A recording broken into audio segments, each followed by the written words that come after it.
नमस्कार, मैं बीना किचन से बोल रही हूँ। होली दहन का मुहूर्त और होली का रंग कब मनाएंगे इसके विषय में बताऊंगी। समय न गंवाते हुए अपनी वीडियो स्टार्ट करूंगी। और होली का दहन तो बड़े अच्छी तरीक़ा से मनाते हैं लोग, बड़े खुशियों से मनाते हैं।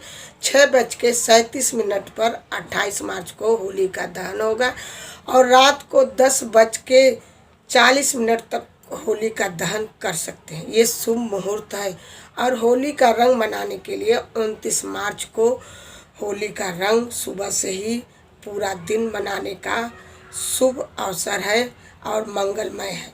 होली मनाने का तरीका है कि होली हम गले मिल के मनाएं, रंगों से मनाएं और खुशियों से मनाएं। और रंग जैसे फूलों का रंग होना चाहिए, फूल के रंग का अच्छा रंग से मनाना चाहिए। ये ना कि हम ज़बरदस्ती से रंग से मनाएं और या किसी को चोट पहुंचा के होली मनाएं।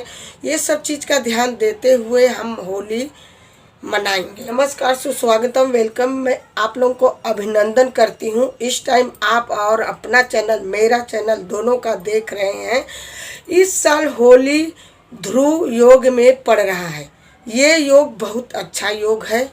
चंद्रमा कन्या राशि में होने से ध्रुव, शनि और गुरु अपने ही राशि में होने के नाते ये योग बना हुआ है। ये बहुत अच्छा योग है।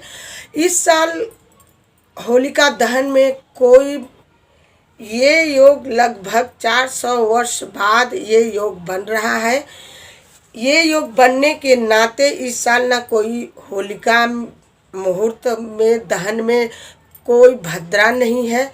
ये योग इतना अच्छा योग बना है कि ये इस साल का होली जो न होलिका में न कोई भद्रा पड़ा है न कोई कुछ योग पड़ा। बहुत अच्छा मुहूर्त है होलिका दहन के लिए। इस साल की होली बड़ी शुभ है, बहुत मुहूर्त है, बहुत मंगलमय पर्व है।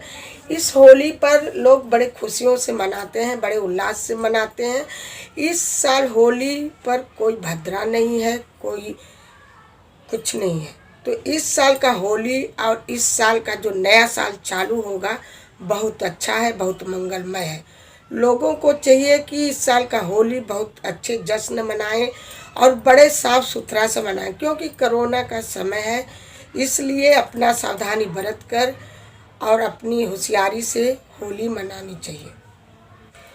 जिस दिन होली जलती है उस दिन हमारे कुछ राज्यों में, उत्तर प्रदेश के राज्यों में सरसों भून के सिलबट्टा से उपटन पीस के बच्चों को मालिश किया जाता है, बड़ों को मालिश किया जाता है। जो उसका झिल्ली निकलती है, जो मालिश करने के बाद जो मैल टाइप छोड़ता है, उसको गाय के गोबर में लपेट करके होलिका जी में डाल देते हैं। क्योंकि उसको चर्म जब इसलिए डालते हैं कि ये हमारी सदियों से प्रथा चली आ रही है। इसको डालने से जिसकी जिसकी शरीर की ये मैल जाती है उसके शरीर की रोग नष्ट हो जाता है, कष्ट दूर होती है। क्योंकि इतनी होलिका दहन में इतनी महत्व है, हम लोग इनकी इतनी महत्व करते।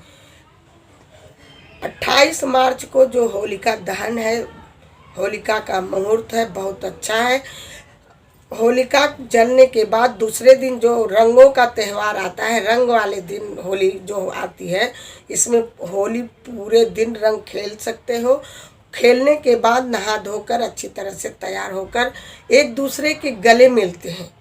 क्योंकि ये सदियों से प्रचलन चली आ रही है, इसको मिलना भी चाहिए और इसको अच्छी तरह मनाते हैं। मिठाई, गुजिया, पापड़, दही भल्ला एक दूसरे को देते हैं, छोटे बड़ों का इज्जत भी करते हैं। ये बहुत अच्छी तरह से होली मनाते हैं। होली पर हम जैसे रंग वाले दिन अपने देवी देवताओं, जैसे लोग गांव छोड़ के चले आते हैं तो अपने गांव के देवी देवताओं का पूजा नहीं करते हैं, तो होली पर अपने घर में देवी देवताओं का पूजा करते हैं, प्रसाद बांटते हैं। ये बहुत अति उत्तम है, इसको करना भी चाहिए। क्योंकि हम अपने सनातन धर्म में अपने देवी देवताओं का पूजा करना बहुत जरूरी है। होली समारोह में जो 29 मार्च को पड़ रही है, उस होली समारोह में लोगों को चाहिए एक दूसरे से गला मिलना, लोगों का सम्मान करना चाहिए।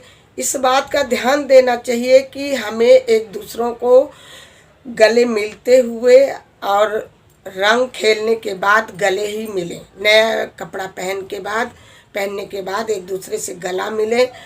गले मिलने के बाद हम एक दूसरे को मान सम्मान करें, उनको नाश्ता पानी कराएं। यहाँ तक होली समारोह में कि जो शरबत का प्रचलन है, ये सदियों से चली आ रही है। तो शरबत का प्रचलन है, अपने घर आए मेहमान गुजिया खिलाओ, मिठाई खिलाओ, पापड़ खिलाओ, तो उनको मान सम्मान के साथ आदर से मिलो। ये हमारा होली का पर्व है, इसको बड़ी मान सम्मान से आप लोगों को होली पर्व में आप लोगों को होली मंगलमय हो। होली खास करके एंजॉय करो, ध्यान से होली खेलो। ये आप लोगों को होली मंगलमय हो।